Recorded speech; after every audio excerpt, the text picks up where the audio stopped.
Merci Philippe de m'avoir invité, mais alors vraiment, après tout ce que tu as dit, je n'ose pas parler parce que... Alors je peux d'abord... Oui, moi j'ai mis entre du col à la peau les guillemets parce que c'est un titre qui m'a été imposé. Je me serais contenté de la peau. Et le col, bien que j'y ai consacré pas mal de temps, va m'entraîner dans les digressions que j'espère maîtriser pour finir à un moment, à une heure à peu près acceptable. Alors, pardon, là, il faut que je... bon, peut-être que j'arrive, voilà. Alors, un mot quand même, puisque je suis censé vous parler des papillomavirus, mais pour dire qu'il y a quand même, et vous le savez, beaucoup de virus susceptibles d'infecter des épithéliums stratifiés de la peau et des muqueuses, parce que Philippe n'a parlé que de la peau, moi je serais obligé de vous parler des muqueuses pour les stratifier. En général, ce sont des virus lytiques qui provoquent des éruptions, des vésicules. J'ai donné quelques exemples que vous connaissez. Les Coxsackie, des virus ARN, la rougeole, bien entendu, la rubéole, des virus ADN, bon, les herpès, l'herpès de la cutanée ou l'herpès génital, la varicelle, le Dona. Et puis, dans l'époque virus, la variole. J'aurais pu mentionner le sida, puisque ceux de Langerhans et ceux dendritique sont la porte d'entrée du virus. J'aurais pu parler aussi des virus qui sont introduits dans la peau par les arthropodes vecteurs, qui n'injectent pas seulement des virus, mais aussi des parasites. Je me contenterai de vous parler de virus non lytiques qui, eux, ne savent faire qu'une chose, c'est qu'infecter l'épiderme. Donc ce sont en quelque sorte des outils pour disséquer un peu les fonctions de barrière de l'épiderme. Alors, il y en a un qui est très intéressant, c'est le virus du molluscum contagiosum, qui est un poxvirus qui est très peu travaillé, mais... et puis, il y a les papillomavirus dont je vais essayer de vous parler en essayant de ne pas faire des redites, mais enfin, c'est formidable d'avoir pu entendre Philippe avant. Non, alors si je vais dans le bon sens, on gagnera du temps. Alors, ces virus, ce sont des virus qui 55 nanomètres, sans enveloppe, 72 capsomères. Là, ce que vous voyez essentiellement, les capsomères formés par ce qu'on verra, la molécule, la protéine L1. Est-ce que je peux? Pardon. Ah, je n'ai pas vu le caméraman, je ne pensais pas. Bien, alors j'ai un rappel à l'ordre, ça commence bien. Bon, la protéine L1, puis au centre, la protéine 2 mineure, qui n'est pas exposée à la surface des virions. Vous voyez, donc c'est une structure très simple. Et si on est un peu plus dans le détail, parce qu'il faut, décidément, il faut savoir que ce sont des virus à ADN, dont le génome est une molécule d'ADN circulaire d'environ 8000 paires de bases. Alors, c'est là où commence le problème, c'est qu'actuellement, il y a 124 types HPV1, HPV124, qui sont regroupés dans 5 genres, et dans les genres, il y a de nombreuses espèces, et au sein des espèces, il y a des types. Alors, ce n'est pas de la sémantique. Il faut savoir qu'entre deux genres différents, le degré d'homologie de séquence est inférieur à 60%. Entre deux espèces, le degré d'homologie de séquence entre les génomes est compris entre 60 et 70%. Les types, c'est entre 71 et 89%, et au-delà de 90%, bon, vous avez des variants, des sous-types. Donc vous voyez, c'est un monde des papillomavirus, et ça explique que le sujet soit du col à la peau, parce qu'il y a quoi occuper pas mal de place avec tout cela. Tous ces virus ont une organisation génétique similaire, mais pas identique, et heureusement, ça permettra de vous dire des choses un peu originales. Ce sont des virus strictement épithéliotropes, ils n'infectent que les épithéliomioles malpighiens stratifiés, par définition, c'est un pléonasme. Ils provoquent des proliférations bénignes des kératinocytes. Leur réplication est couplée à la différenciation des kératinocytes, comme vous venez de voir l'illustration. Ils ont tous en commun la capacité d'induire la machinerie de synthèse de l'ADN dans des cellules repos ou en différenciation. Je n'ai pas mis là, mais le corollaire de tout ça, c'est qu'on ne les cultive pas aisément dans les cellules en culture. Il n'y a pas de méthode de routine de leur culture, ce qui explique que ces virus sont difficiles à travailler et que toute la virologie de ces virus, c'est la biologie moléculaire. On détecte des séquences, on détecte des transcrits, mais on ne cultive pas. Et pourquoi ils sont intéressants? C'est parce que certains de ces virus ont un potentiel oncogène. Je y reviendrai dans un instant rapidement. Alors bon, simplement pour vous dire que ça c'est, je ne sais pas si on voit très bien, mais ça c'est le genre alpha papillomavirus où on trouve essentiellement des virus génitaux, et en particulier en jaune ici, ceux qui sont associés au développement des cancers du col de l'utérus, c'est un cancer anogénitaux, mais quand même quelques virus associés aux verrues cutanées, quelques genres, ou quelques espèces et types. Ici, les virus, les bêta-papillomavirus, eux associés à la maladie dont je vous parlerai pas mal tout à l'heure, l'épidermolyse falciforme, et puis les gamma-papillomavirus, les nu-papillomavirus et les mu-papillomavirus qui donnent des verrues, en particulier les mu-CHPV1, sont les verrues plantaires profondes, celles que vous attrapez à la piscine. Donc ce sont des virus que vous avez sûrement rencontrés, mais vous allez le voir dans un instant. Bon. Alors, un mot sur l'organisation génétique. J'y reviendrai aussi, mais bon, c'est un cercle qui est interrompu.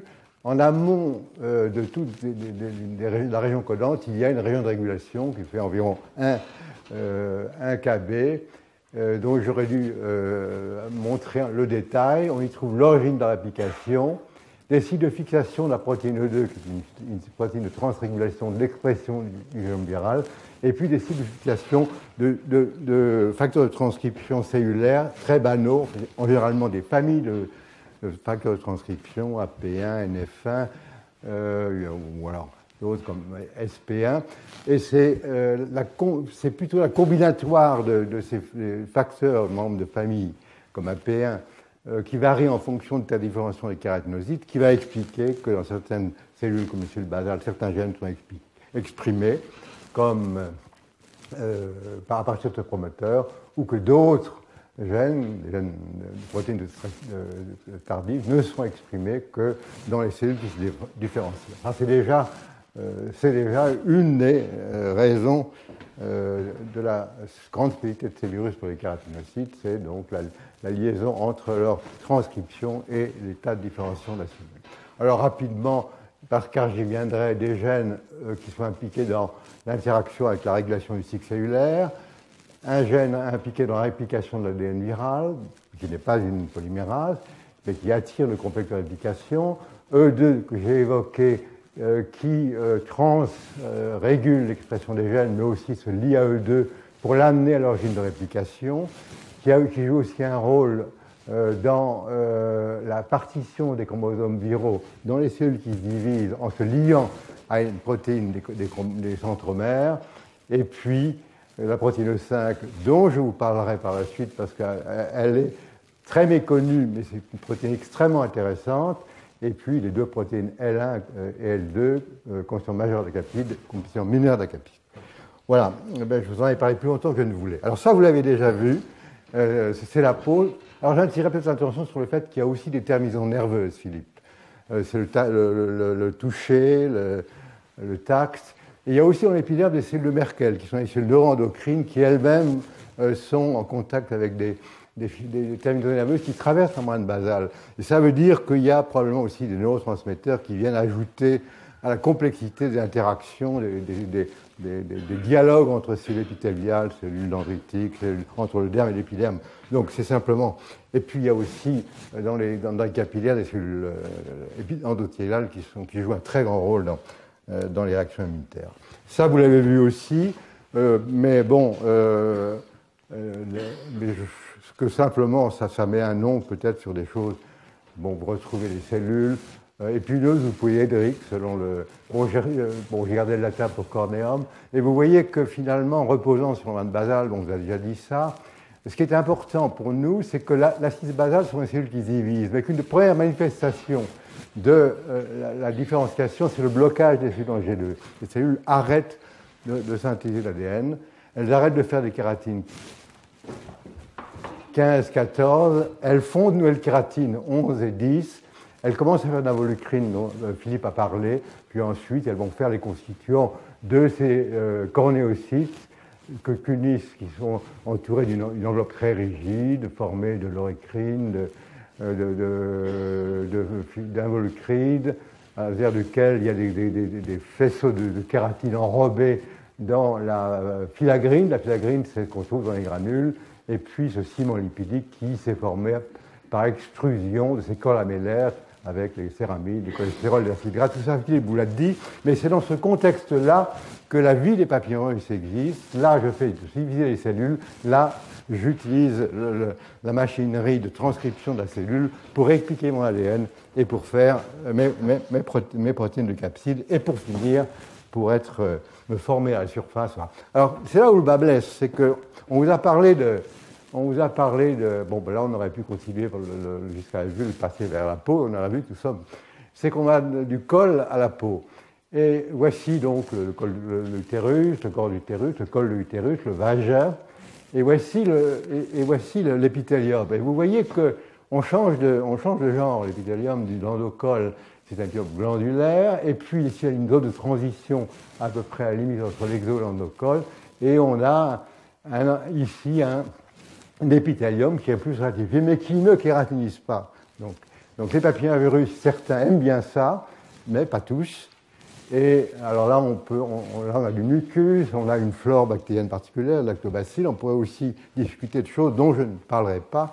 Mais vous voyez que le problème n'est pas simple. Et ici, même chose. Alors j'aurais pu prendre le prépuce, ça ressemble à ça. Mais le gland, c'est un épithélium qui kératinise. Et puis, ils aiment bien aussi la muqueuse anale, et puis en particulier la jonction entre la muqueuse rectale qui est unicellulaire et la muqueuse anale qui est pluristratifiée mais qui ne kératinise pas. Donc vous voyez, étant donné la stricte...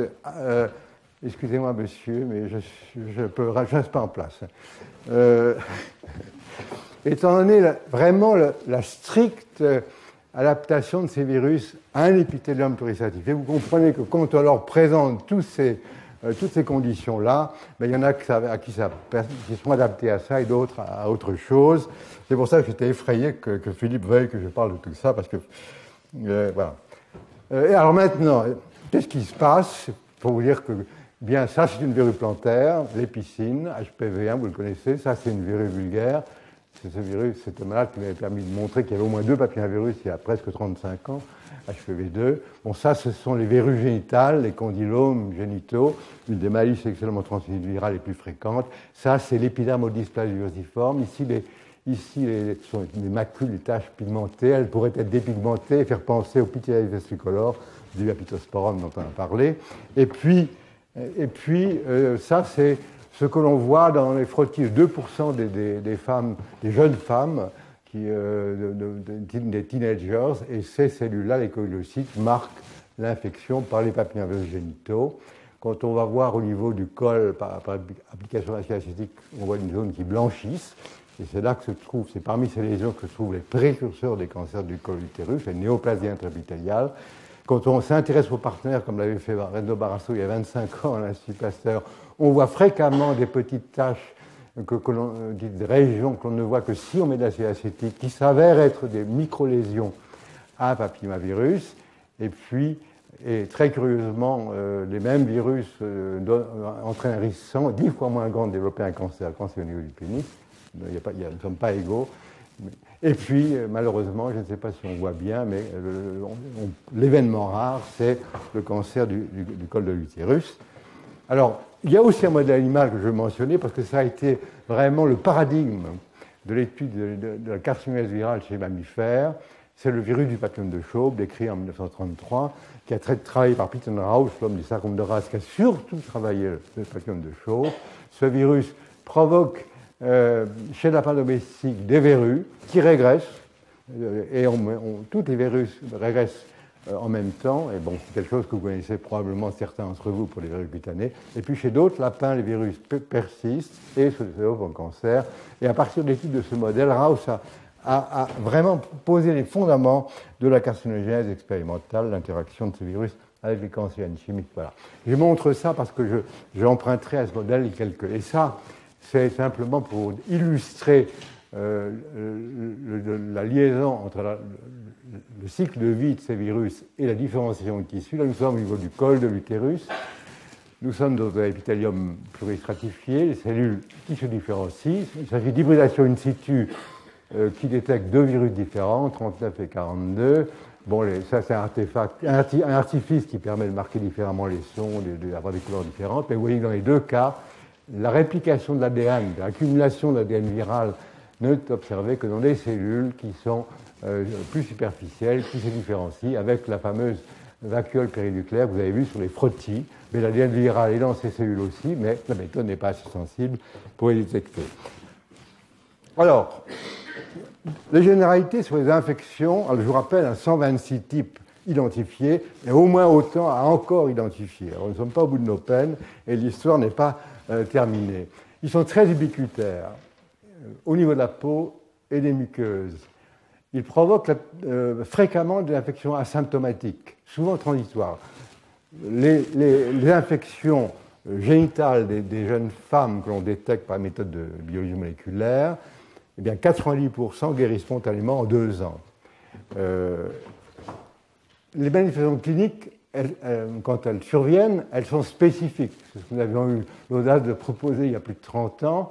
C'est-à-dire que selon le type, les lésions vont différer. C'est ainsi que les verrues cutanées sont provoquées par, enfin je ne rentre pas dans les détails, mais j'ai déjà évoqué HPV1 pour les verrues plantaires, HPV2 pour les vulgaires, l'épidermodysplasie par les bêta-papillomavirus, les lésions anogénitales intraépithéliales par des virus, des alpha-papillomavirus.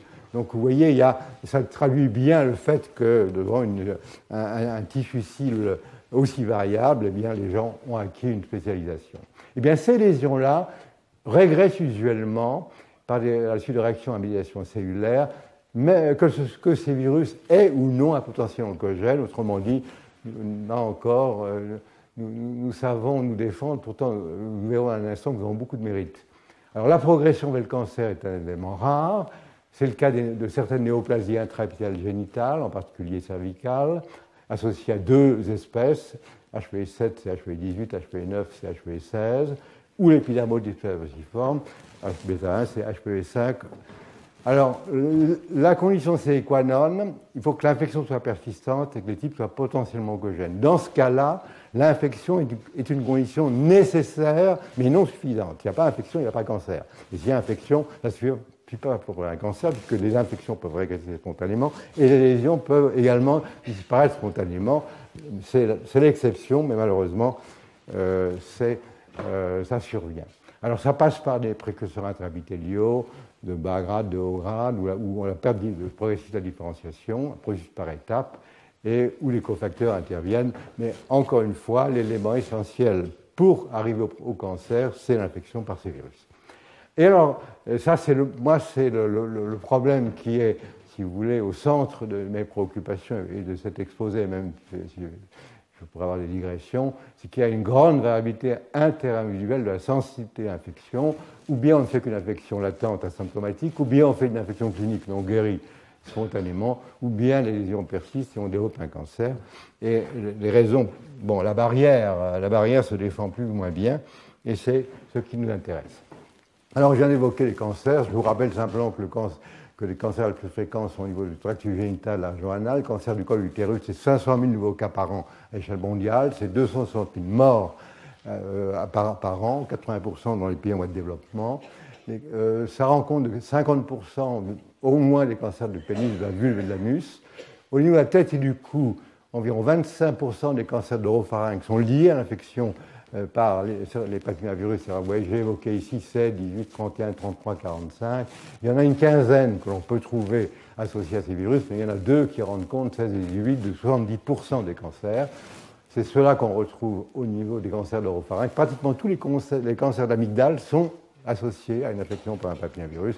Aux autres localisations, larynx, etc., c'est beaucoup moins fréquent, mais il y a des cas où le rôle étiologique n'est pas. Alors la peau. Ah, enfin.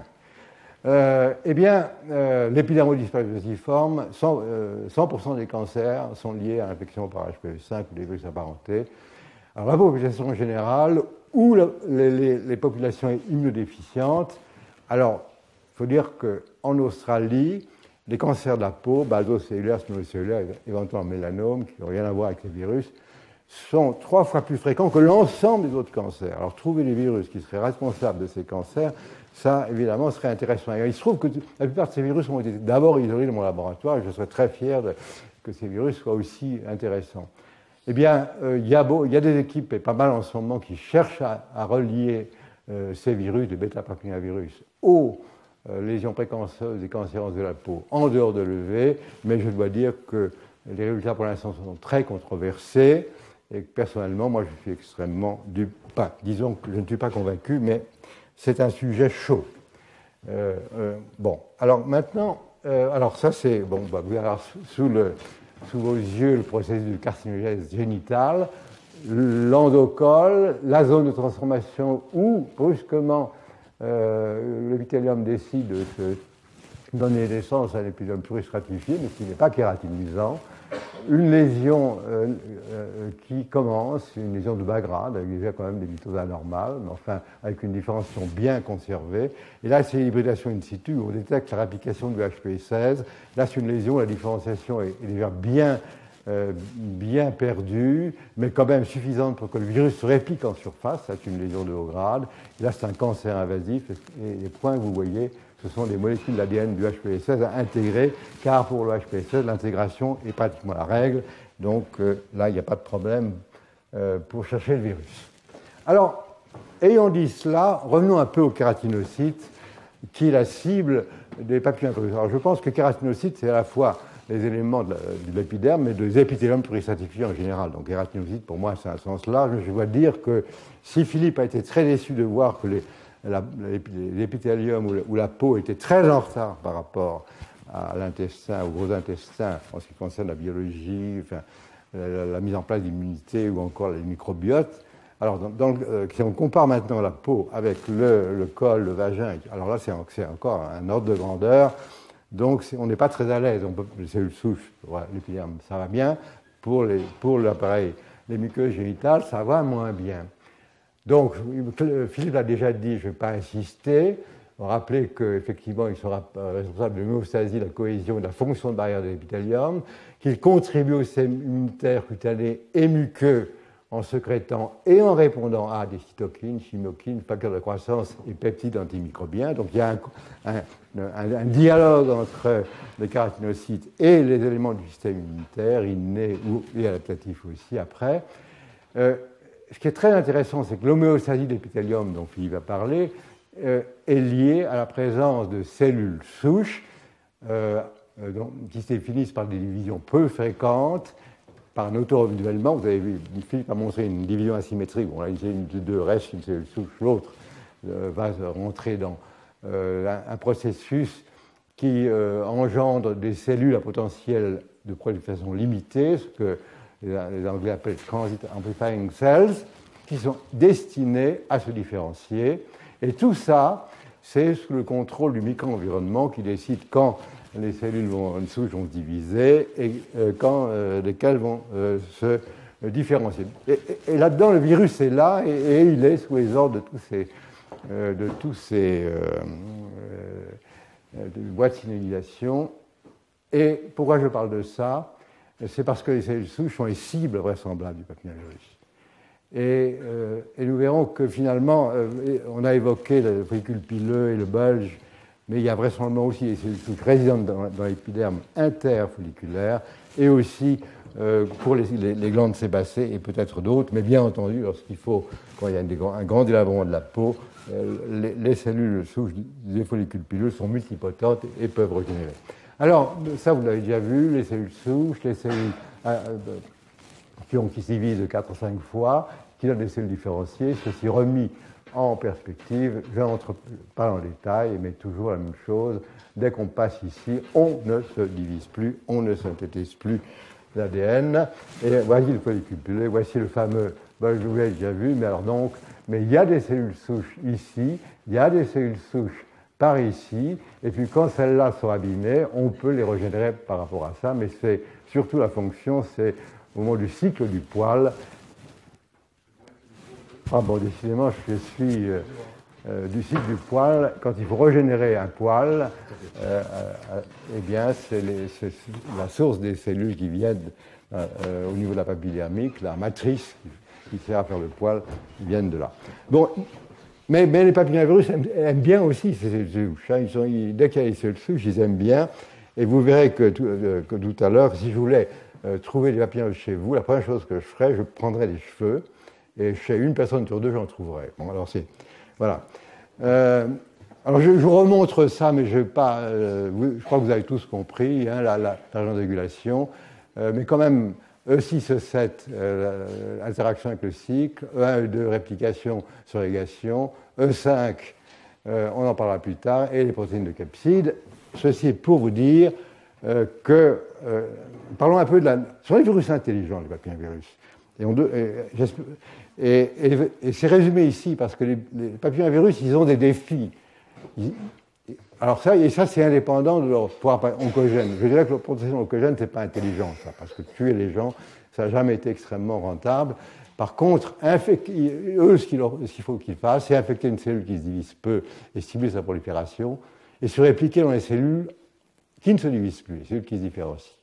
Et les stratégies de ces virus, c'est d'avoir des protéines virales qui interagissent avec des protéines cellulaires. Ces protéines virales, c'est E6, E7 et ce que j'appelle E5 et E8, car selon les virus, c'est E5 ou E8, ils ne sont pas localisés au même endroit, mais structurellement, ce sont des protéines très semblables. Pourquoi? Pour activer les machines de synthèse ADN, c'est-à-dire forcer les cellules à entrer en phase S et à progresser dans le cycle, et empêcher l'apoptose, parce que dès qu'on empêche une cellule, qu'on impose à une cellule une synthèse ADN, il y a des processus de sauvegarde qui déclenchent, et la cellule entre un peu. Peut-être. Donc il faut faire une chose et empêcher les dommages que ça pourrait causer. Alors, nous voici donc, alors, à point et demi, que vous êtes à la piscine, mais vous pouvez aussi imaginer que vous êtes dans votre lit, si vous voulez. Et pour que le virus infecte, il faut, et Philippe l'a dit, qu'il y ait une brèche. Et alors, là, c'est très sophistiqué parce que, et ça c'est tout récent, c'est montré il y a 1 ou 2 ans, ou même pour certains éléments cette année encore, le fameux virus avec sa protéine L1 et la protéine L2, mais qui n'est pas exposée, qui est au centre des capsomères. La première étape, on se fixe sur les héparansulfates, donc des protéoglycanes, ce qui entraîne un changement de conformation qui fait sortir un peu la protéine L2.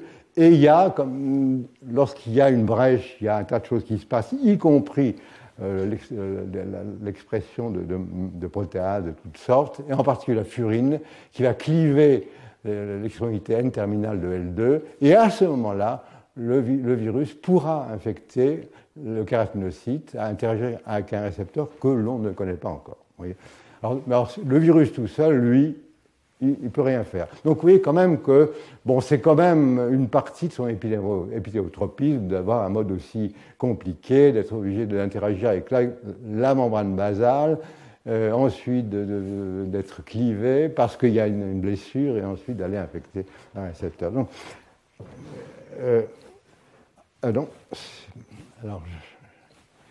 et ça, bon, alors ensuite, c'est la suite du processus. Là, bon, j'étais dans la peau, là, je suis dans le col.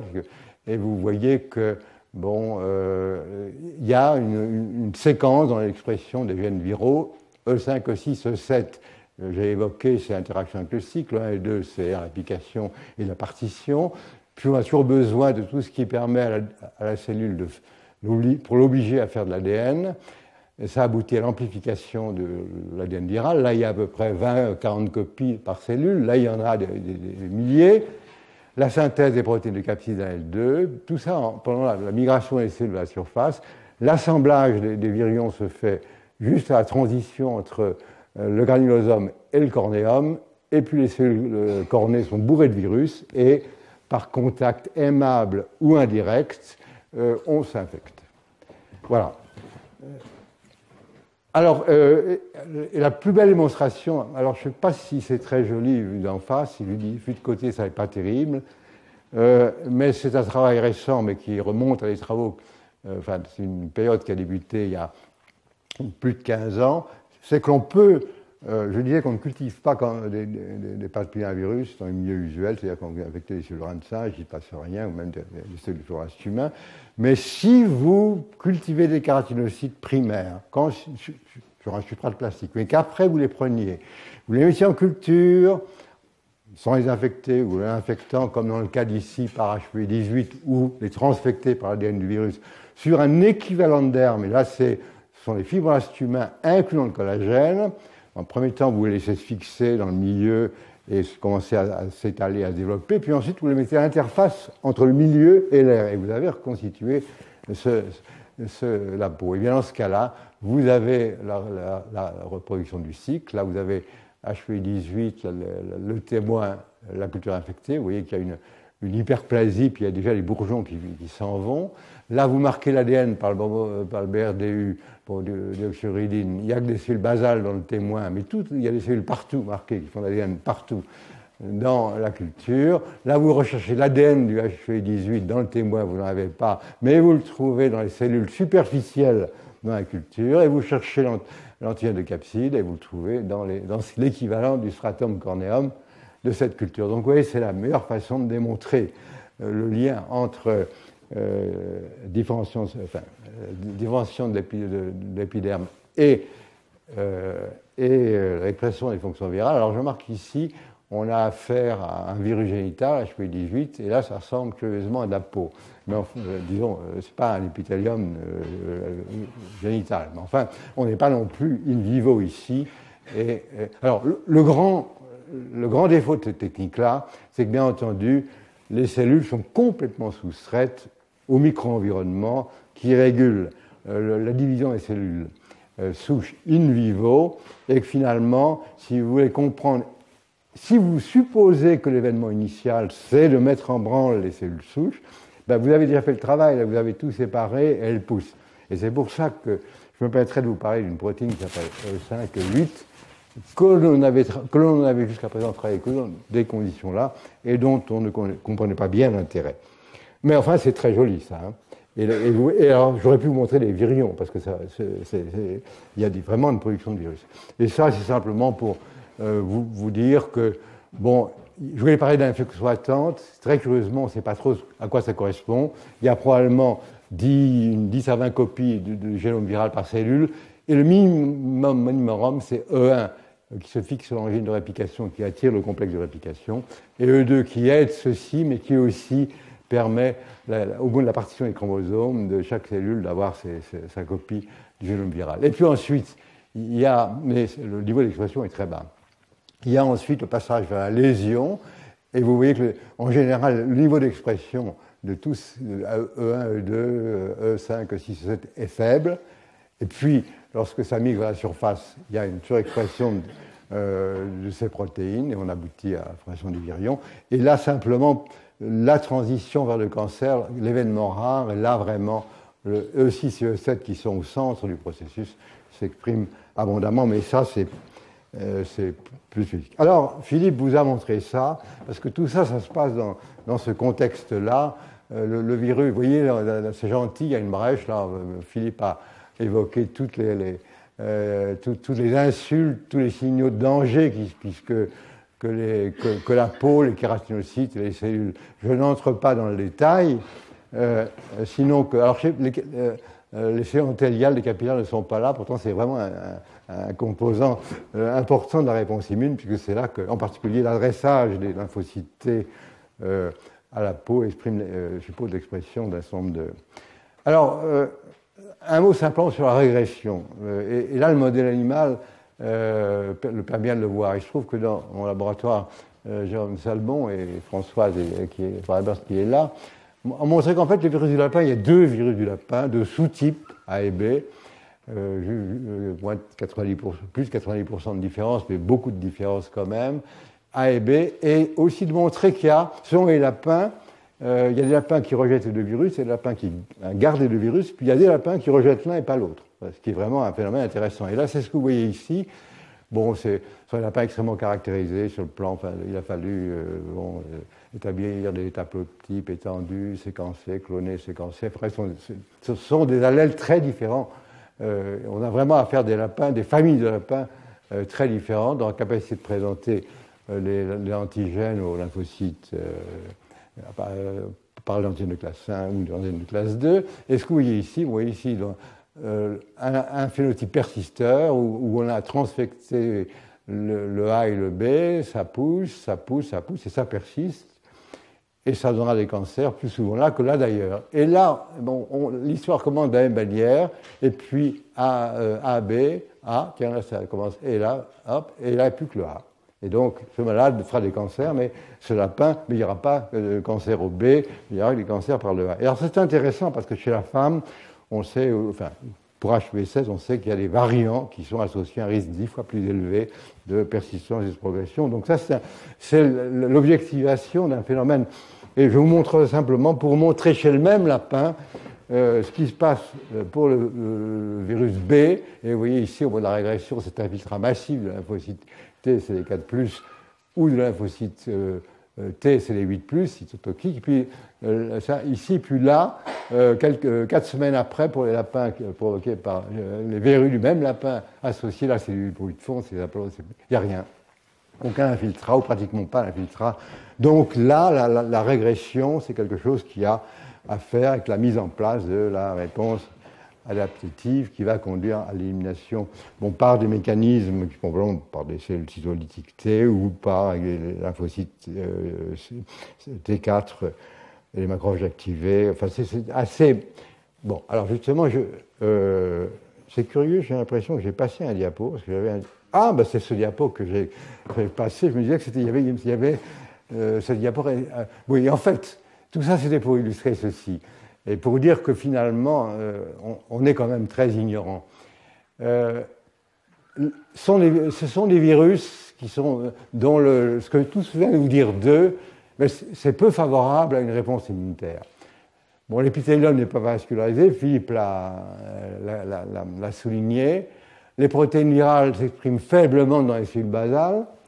Donc, et puis, ce sont des virus non lytiques qui vont, vous avez vu, ils se forment au cours de la migration, et puis ils sont éliminés non pas sous forme de virus, sous forme d'une enveloppe cornée qui contient des particules virales.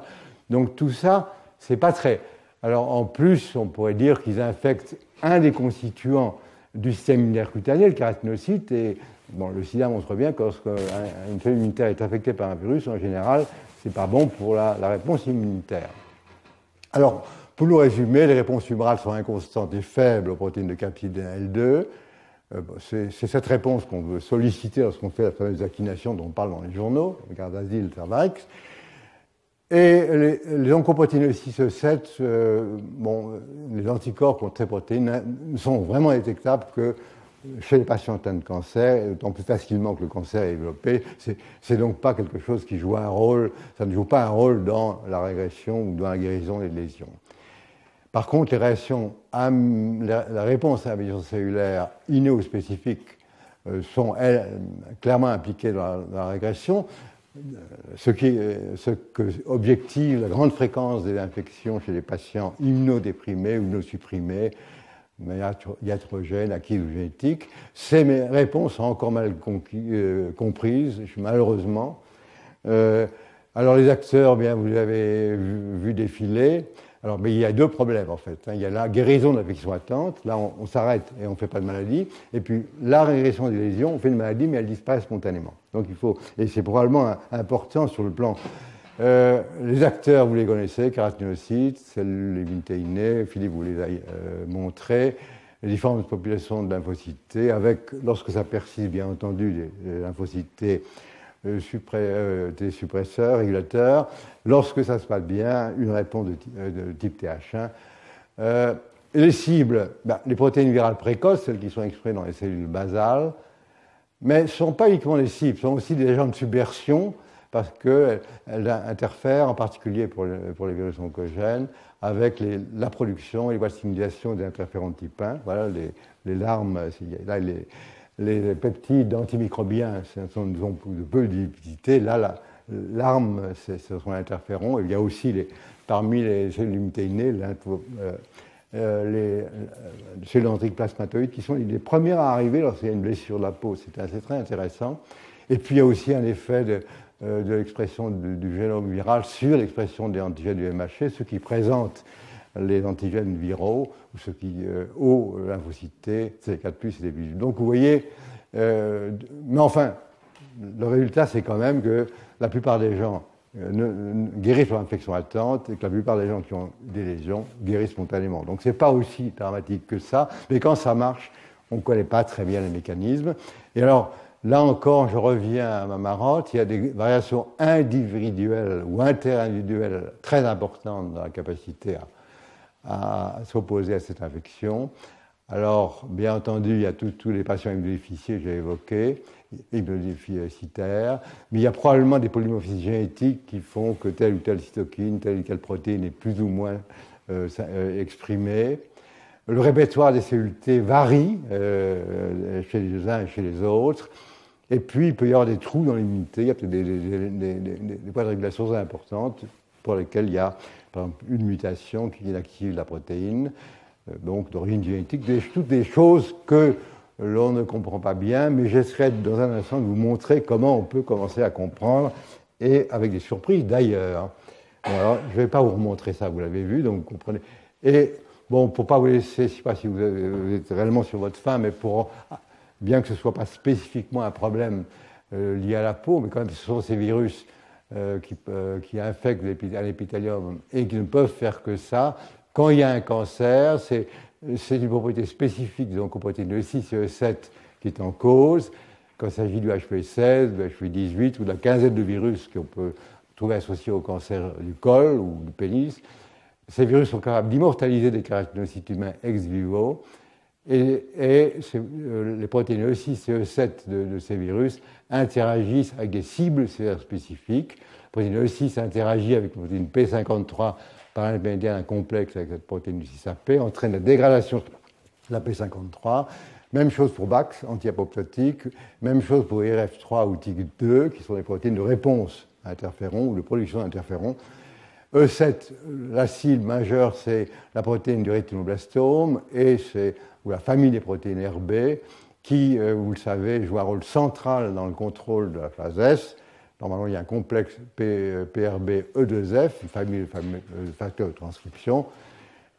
Ces facteurs de transcription, lorsqu'ils sont libérés, transcrivent beaucoup des gènes impliqués dans la synthèse de l'ADN. Eh bien, E7, ce complexe dégrade PRB et E2F est libéré.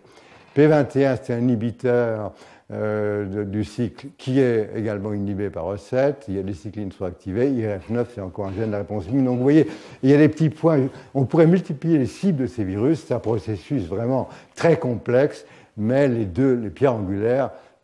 Et alors ensuite, bien, ces virus, en fait, tous les papillomavirus ont à interagir avec des protéines qui règlent le cycle cellulaire ou l'apoptose. Mais ces virus-là, qui sont oncogènes, en font un peu plus. Et en plus d'induire la progression dans le cycle cellulaire, ils induisent une instabilité génomique, des anomalies chromosomiques et une subversion de la réponse immunitaire innée qui font que la persistance apparaît parfois et que la progression vers le cancer apparaît. Et puis, bon, cette instabilité génétique conduit à une activation ou l'activation de gènes cellulaires qui sont mis en jeu dans la progression tumorale, vous le comprenez aisément. Bon, ça simplement, le cycle cellulaire, la phase S, la phase G1, la phase G0 dans laquelle les cellules restent quiescentes, et la régulation de cette transition-là par cette fameuse protéine E2F qui contrôle l'expression des gènes en phase S. Je viens de l'expliquer, le complexe E7-PRB1 qui libère E2F. La réaction qui est d'exprimer la P53 qui, elle, va amener la cellule en arrêt de division par cet inhibiteur de kinase ou vers l'apoptose, eh bien, la protéine E6 entraîne la dégradation de la P53, ce qui fait que ce bloc est levé et on peut entrer en phase S, en G2, en M, etc., etc. Et puis, comme je viens de le dire, comme ce sont des protéines qui ont des cibles multiples, des cibles qui sont particulièrement importantes, on va vers le cancer. Bon, ceci étant dit, revenons maintenant à notre peau, à nos défenses cutanées et à nos virus. Puisqu'il y a une grande variabilité interindividuelle de la réponse, il y a probablement des facteurs génétiques derrière qui sont responsables de cela, encore une fois de l'infection asymptomatique au cancer.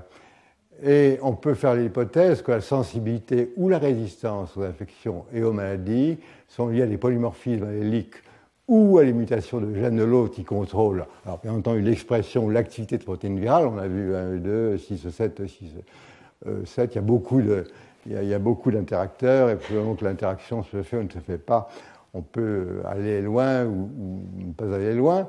Ça conditionne donc la latence ou la maladie. Mais il y a aussi très vraisemblablement beaucoup de ces facteurs génétiques qui conditionnent la réponse immunitaire, qui vont entraîner la guérison de l'infection, qui va entraîner la régression des lésions. Bon, la progression tumorale, c'est important, bien entendu, mais bon, l'immortalisation, la transformation, l'invasion, métastase. Ça, c'est un élément du problème. L'autre, c'est bien entendu la grande diversité des papillomavirus et les variations intratypiques qui font que ce qui est vrai pour le virus 1 n'est pas vrai pour le virus 2 et qu'on ne peut pas donc donner des lois générales. D'ailleurs, je vais tout de suite passer au particulier d'ailleurs. Et simplement, puisque j'ai parlé du cancer du col utérin pour vous montrer à quel point on en est, c'est-à-dire pas très loin, les choses les plus cohérentes, qui ont été d'ailleurs faites à peu près en même temps au début de nos travaux sur le lapin, ça a été de montrer qu'il y a une association positive ou négative de certains allèles ou haplotypes des gènes de classe 1 ou de classe 2 au cancer du col de l'utérus. C'est-à-dire que ça traduit que nous sommes inégaux dans notre capacité de présenter efficacement lymphocyte T4 ou T8 des peptides antigéniques. C'est ce que vous avez vu exprimer chez le lapin. Bon, le gène, la P53 dont je viens de dire qu'il était protéolysé par son interaction avec E6, eh bien, il y a un tas d'études qui ont cherché à montrer que le variant arginine 112 était plus sensible à la dégradation que le variant proline, donc ça correspondait à un risque de progression vers le cancer.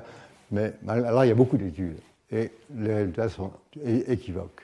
Alors, il y a maintenant des gens qui sont intéressés plus précisément à la réponse immune, qui ont pris des gènes candidats, interleukine 10, TNF, récepteur d'interleukine 4, CCR2 qui doit être le récepteur de MCP1, je crois, FAS ligand, etc., et qui ont pris des polymorphismes, des SNP qui correspondaient à des variations de l'activité des promoteurs, résultat inconstant.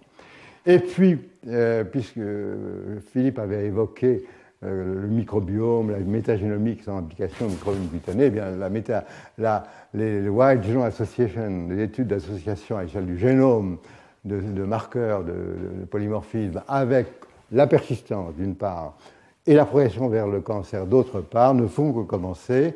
Et vous voyez les deux, alors vous voyez, 2009-2010, hein, donc ce sont des études d'association avec des marqueurs de gènes candidats. Là encore, gènes candidats, de la réponse immunitaire, de la réparation de l'ADN, risque de transformation ou de l'infection virale. Ce sont des études cas témoins. Ça se passe au Costa Rica dans une population qui est très bien identifiée. La première étude, c'était 49 gènes. Bon, il y a quelques résultats, en particulier un polymorphisme DLF3, toujours la réponse à l'interféron, la production d'interféron et la persistance d'infection. FANCA est un gène de réparation de l'ADN de risque de cancer. La deuxième étude, c'est 305 gènes, beaucoup plus de SNP, mais enfin maintenant on travaille des centaines de milliers de SNP, ça paraît ridicule. Et on a montré qu'il y avait certains gènes, certaines régions étaient liées à la progression vers le cancer. OAS3, c'est un gène de réponse à l'interféron. SULF1, c'est la synthèse des paransulfates, ça ne vous étonne pas. Il y a l'interféron gamma, etc., etc. Donc vous voyez qu'on en est vraiment au début. Et donc, n'attendez pas de moi que je vous dise des choses très précises. Et puis, on ne risque pas d'avoir des questions originales puisqu'on pose des questions à partir de ce qu'on sait. Et je ne sais pas. Alors, bon, je pense que des études à l'échelle génomique sont en cours. Alors, il y a quelques réponses qu'on peut tirer quand même de maladies mendéliennes. Et je m'insisterai, je parlerai de celle-là.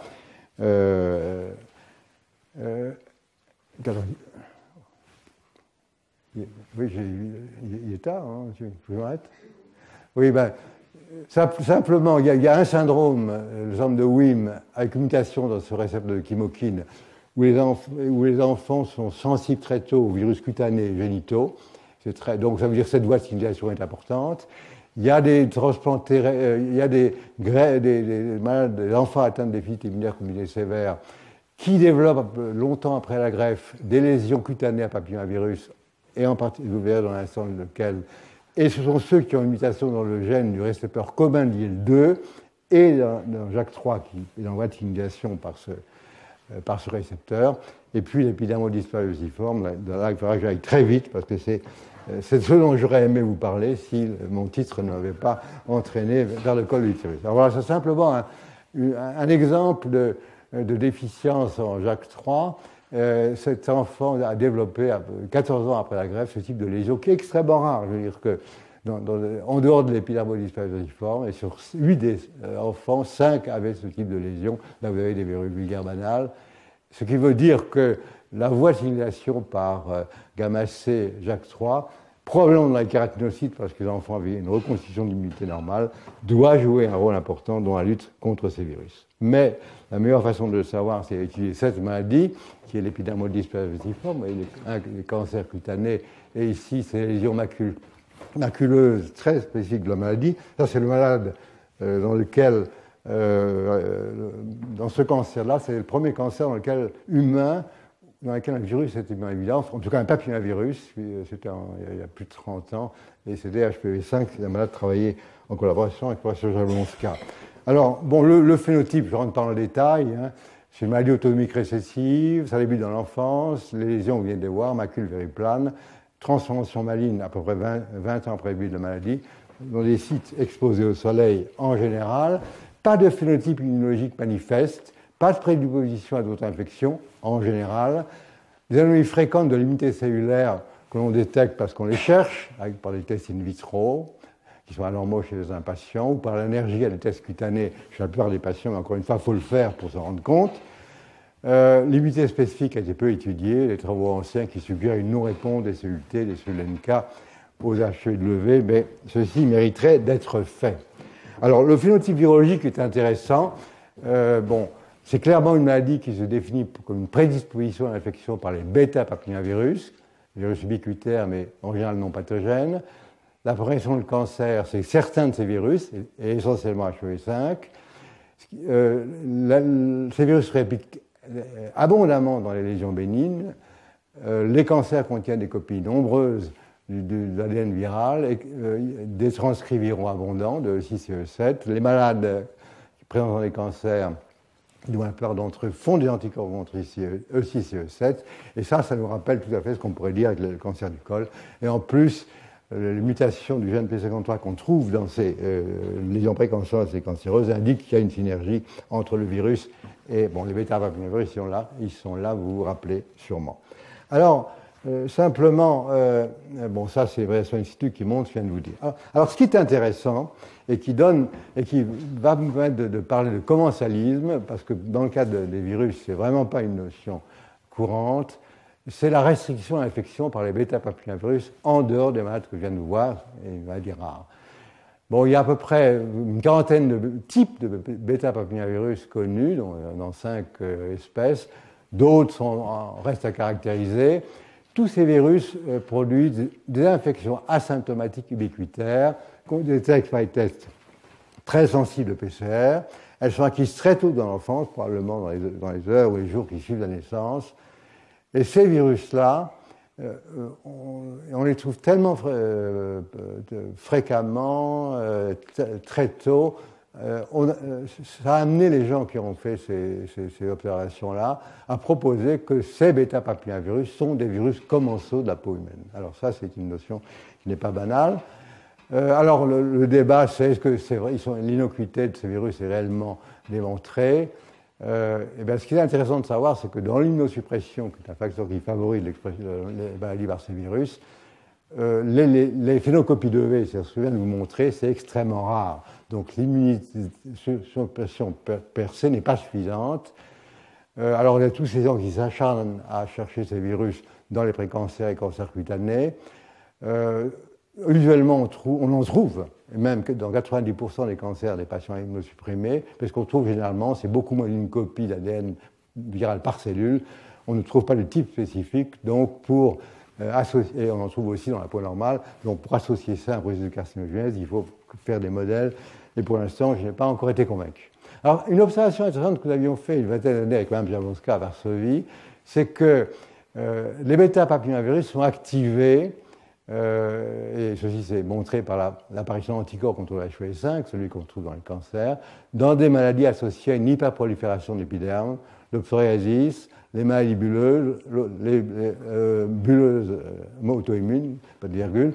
Et ça nous avait amené à faire l'hypothèse que finalement, l'hyperprolifération permet une expression partielle de ces virus, ou une levée partielle de la réaction d'autres, mais Mais peut-être que de réveiller ces virus, qui ont une capacité d'aider à se multiplier, peut-être que ça a aidé les cellules à se multiplier. Alors dans le cas du psoriasis, c'est fâcheux. Dans le cas des brûlures, parce que j'aurais pu mettre aussi brûlure étendue, c'est peut-être de bon goût. Donc là, on a limite. On peut. Alors, on aurait bien aimé dire aussi que ça participait à la pathogénèse du psoriasis, mais là, rien ne permet de le démontrer. Et alors tout ça, pourquoi ? Parce que les papillomavirus, les bêta-papillomavirus sont vraisemblablement des virus défectifs. Et ça aussi, c'est une notion. Alors simplement, c'est rapidement fait. Vous avez vu déjà le HPV-16 plusieurs fois. Il a un gène E5 ici. Le HPV-1, c'est le virus plantaire profond. Il n'y a pas de gène E5 ici, mais il a un gène E8 dans un autre cas de lecture par rapport à E6. Et quand on compare les séquences et qu'on voit la structure des protéines, ce sont des petites protéines transmembranaires, très hydrophobes. Le lapin, il a aussi un E8, et les bêta-papillomavirus sont ni E8 ni E5. Bon, alors, est-ce que c'est vraiment important d'avoir un 5 ou un 8 ? On peut se le demander. Et oui, parce que les gènes les E5 et E8 sont probablement des gènes essentiels. Bon, là, je rappelle ce que j'ai déjà dit, petite protéine hydrophobe membranaire. Le E5 du HPV-16, vous l'étudiez dans les conditions que j'ai montrées tout à l'heure, c'est-à-dire où vous cultivez les cellules épidermiques après avoir dissocié, un faible voire transformant, il stimule la volatilisation du récepteur d'EDF, et son rôle est mal compris dans le développement des cancers. D'ailleurs, il n'est pas exprimé dans les cancers, et on dit, bon, il contribue avec E6 et E7 à la production d'une lésion et à la production tumorale jusqu'à l'intégration, qui est en général inactive. Eh bien, pourquoi ceci j'insiste sur ce gène-là, c'est que nous avons pu montrer il y a quelques années, un thésard Mathieu Macher et Jérôme Salmon, que la protéine de 8 est essentielle, cruciale pour qu'une virus se développe dans le modèle du lapin cottontail dont je vous ai parlé. Et là, simplement, si vous inactivez la TG, donc les gènes sont dans deux phases de lecture différentes, si vous inactivez la TG sans modifier la lecture de 6, dans les deux sous-types du virus, et bien là, le virus sauvage, il s'agit de transfecter l'ADN, le virus sauvage, et ici, le virus muté. Donc pratiquement pas de lésions. Et les lésions que vous retrouvez à quelques semaines après, elles sont confluentes ici, et elles sont à croissance lente ici. Donc vraiment, ce gène, dont les propriétés sont ici analysées in vivo, dans un contexte où les cellules souches sont sous leur contrôle. Alors, la surprise ne s'est pas arrêtée là. Ça a été ensuite d'étudier l'interacteur de la protéine 8, de montrer que l'interacteur principal de cette protéine, c'est un transporteur de zinc, qui est un transporteur d'efflux, qui n'avait jamais été évoqué dans la pathogénèse virale ou dans la pathogénèse, même dans la cancérogénèse, et de montrer que cette propriété d'interagir avec ce transporteur était partagée par la protéine E5 du HPV-16. Et ce qui donnait des raisons de penser que les mécanismes pathogéniques de E8 et de E5 étaient similaires. Alors, E8 du CRPV comme E5 du HPV-16 augmente l'activité du facteur de transmission AP1, qui est essentiel pour l'activité des papillomavirus et aussi pour la physiologie de l'épiderme. L'interaction entre E8 et NT1 est requise pour l'activation AP1 dont je viens de vous parler, par la voie de récepteur de GF. Donc, vous voyez, AP1, récepteur de GF, on est au centre de la physiologie du carcinocyte. Et alors, j'ai pris cet exemple-là, mais on peut dire de manière générale que l'interaction ZNT1, E5 ou E8 pourrait affecter diverses fonctions cellulaires et virales. Pourquoi ? Parce que le zinc est un constituant et intervient dans l'activité de nombreuses protéines cellulaires, facteurs de transcription, enzymes, signalisation, ou même virales, E6 et E7 sont des protéines à poids de zinc. Alors, tu nous as dit que la psorazine était inactivée par le zinc, mais là, je parle de l'aspect positif du zinc. Il a été montré au cours des dernières années que le zinc est un second messager comme le calcium, et dans des phénomènes biologiques importants. Et bon, je n'entre pas dans les détails, mais l'homéostasie du zinc est étroitement régulée et la localisation subcellulaire dans les différents compartiments par des transporteurs d'import ou d'export, par des protéines comme les métalloprotéines qui fixent réversiblement le zinc, et par un senseur de zinc qui est la transcription qui, lorsqu'il n'y a pas ou trop de zinc, induit la synthèse des des protéines qui régulent l'équilibre entre les compartiments, l'intérieur et l'extérieur de la cellule. Et alors, ce qui est intéressant, c'est que l'homéostasie du zinc est modulée par exemple de signaux, les PAMS, les motifs moléculaires qui permettent aux cellules dendritiques et d'autres cellules de reconnaître les agents pathogènes, des cytokines, des hormones, des antigènes, les mastocytes, l'oxydant, l'oxyde nitrique, les métaux lourds. Donc finalement, c'est là encore, dans le cas de la peau, vous avez vu tout à l'heure mentionné. Alors simplement, et ça c'est la fin de mon message, c'est un défaut de l'homéostasie du zinc est impliqué dans la pathogénèse de l'EV, c'est-à-dire en fait dans la fonction de barrière de l'épiderme qui héberge les virus de l'EV, et quel gène cellulaire permettrait de compenser l'absence de la protéine virale E6 chez ces virus-là. Alors ça, c'est simplement l'histoire de la chose. C'est une qui commence en 1822. Et vous verrez que c'est important quand même, parce que finalement, l'EV est probablement la première immunodéficience primaire qui s'est décrite, c'est-à-dire bien avant la gamma-globine Bruton. Et puis, on arrive en 2000, où Nicolas Ramos, dans le laboratoire, montre l'hétérogénéité allélique de la forme autosomique récessive avec de l'OCI. 2002, avec l'identification des gènes EVR1 et EVR2 dans ce locus EV1. Et puis 2003, où M. Kurima a identifié une famille de gènes qui se trouvent comporter des transmembrane channel TMC EVR1 et EVR2, donc qui s'appellent EVR1 ou TMC6, EVR2 ou TMC8, peu importe. Mais dès le début, l'hypothèse qui a été faite, sans qu'on ne sache rien de ces protéines qui étaient de nouvelles protéines, qu'il peut s'agir de canaux ioniques, de transporteurs ou de molécules qui modifient l'activité. Alors, bon, je ne vais pas vous montrer ça. Vous me faites confiance. Les mutations des vers, inactivant les vers, on les a trouvées dans notre étude dans 31 sur 41% des cas, 75%. Les mutations ont une distribution mondiale, car nos patients étaient d'origine diverse. La pénétrance de la mutation est complète. D'autres mutations ont depuis été décrites par d'autres groupes aussi à travers le monde. Mais ce qui est important aussi, c'est que 25% des patients n'ont pas de mutation dans ces gènes, ce qui veut dire que cette maladie va nous réserver encore des... Bon, alors je me dispense de vous montrer ça aussi, et pour en arriver à ceci, les protéines EVER et l'homéostasie du zinc. Alors ce qu'on avait vu simplement par des études in silico au début, c'est que des protéines apparentées, EVER1 et EVER2, qui n'étaient pas connues en 2002, très conservées chez la souris, mais aussi chez la drosophile, l'anophèle et les Celorabitis, et qu'elles sont localisées dans le réticulum. Et ce travail a été repris par mon successeur et élève Michel Favre et son groupe, qui ont montré qu'en fait, EVER1 et EVER2 forment un complexe, que ce complexe interagit avec le transfert de zinc ZNT1, mais comme c'est curieux, que les protéines EVER1 et ZNT1 exprimées ex vivo dans les kératinocytes affectent la distribution intracellulaire du zinc, répriment l'expression des facteurs de transcription induits par le zinc, MTF1 qui est le fameux senseur du zinc, ou par les cytokines comme. Et ici, il s'agit de CJUN et ELK. CJUN, c'est un des deux constituants d'AP1. Et ensuite, lorsqu'on exprime E5 du HPV16 dans ce contexte-là, on lève cette répression. Donc vous voyez ici reconstituer l'interaction entre E5 et E8, ZNT1 et les protéines EVER.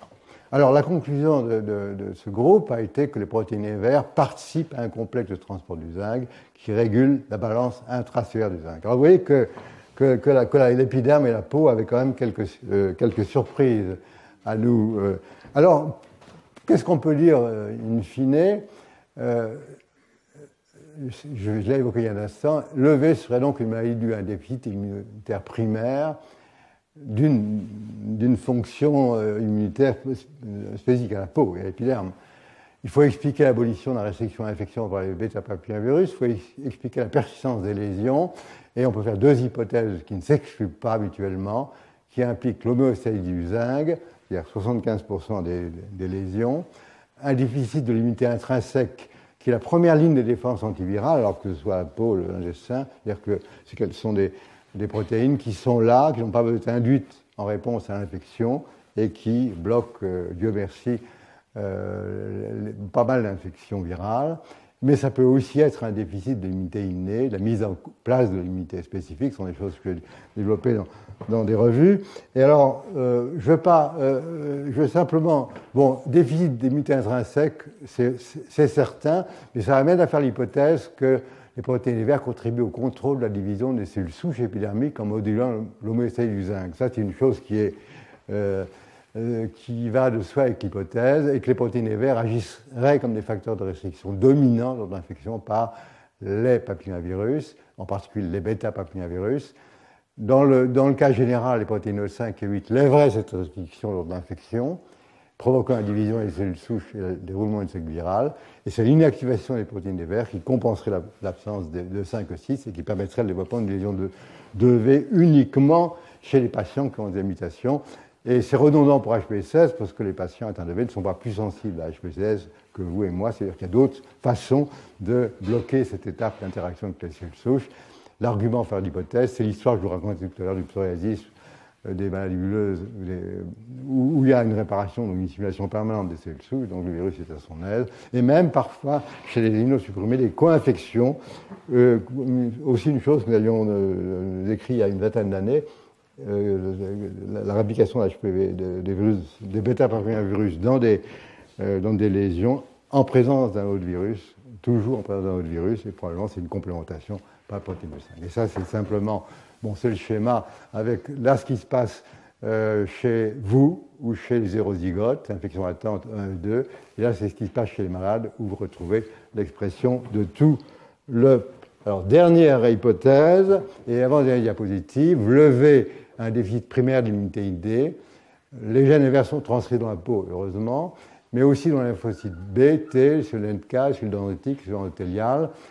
Ce qui est très important, il y a des travaux qui datent de 2, 3, 4 ans, mais qui sont très sérieux dans les meilleures revues, Nature Immunology, dans le Clinical Investigation, etc., ont montré que des variations de la concentration ou de la localisation de zinc participent à la réponse de diverses cellules immunitaires à des simulations. Par exemple, lorsqu'on simule une cellule dendritique de souris par le LPS, si on bloque une chute du flux du zinc cytosolique, on bloque l'expression de molécules de classe 2.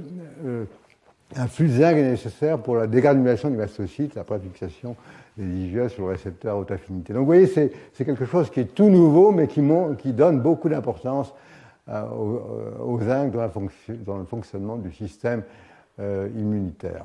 Alors, des mutations inactivant les gènes verts pourraient affecter ainsi différentes étapes de la réponse immunitaire et conduire à la présence des lésions.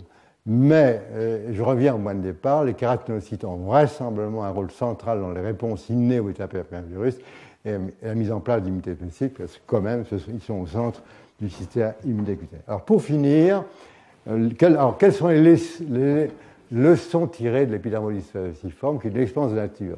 Et les expériences de nature, en général, elles sont très bien faites, simplement il reste à comprendre. Ça a permis de montrer, de découvrir de nouveaux mécanismes inconnus de défense de la barrière cutanée contre des virus et aussi des nouvelles stratégies virales d'échappement, c'est E5 et E8. Alors, la conclusion, c'est qu'il ne faut pas avoir d'idées préconçues, parce qu'on n'a jamais personne demandé un contrat pour lâcher le rôle de l'homéostasie du zinc dans la résistance au virus ou la sensibilité, mais on n'a jamais eu le moindre centime. Alors, ces mécanismes-là dont je viens de parler sont redondants, puisque les patients ATV ne sont pas particulièrement sensibles au HPV-16, j'ai évoqué ça il y a un instant. Ça va prendre une portée plus générale, parce qu'il y a des premières études qui sortent, qui montrent que les polymorphismes des vers sont associés à un risque accru de cancer de la peau, ou à un risque accru de progression vers le cancer vers le col de l'utérus. Ça, c'est le fameux travail de 2010. Vous voyez, donc, ça peut aussi entrer dans le cadre général de ce que je vous parlais tout à l'heure. L'hyperplasie épidurale orale, maladie de Heck, qui est mendélienne, qui est caractérisée par une sensibilité à deux génotypes qui sont des alpha-papillomavirus, proches des virus génitaux. Bon, ça serait une ouverture à la génétique de la sensibilité aux virus génitaux, mais c'est une maladie qui, malheureusement, n'est pas travaillée. Ils ont commencé à travailler, mais ce n'est pas facile. Et alors, il reste à tirer les leçons des cas de V, 25%, qui ne sont pas associés à une inactivation d'un gène vert. Je peux vous dire que nous avions décrit de locus EV2. Le locus EV2, alors c'est un travail qui a été repris dans le laboratoire de Jean-Jean Cazenova. Le gène a été identifié très récemment, donc je ne peux pas vous en parler.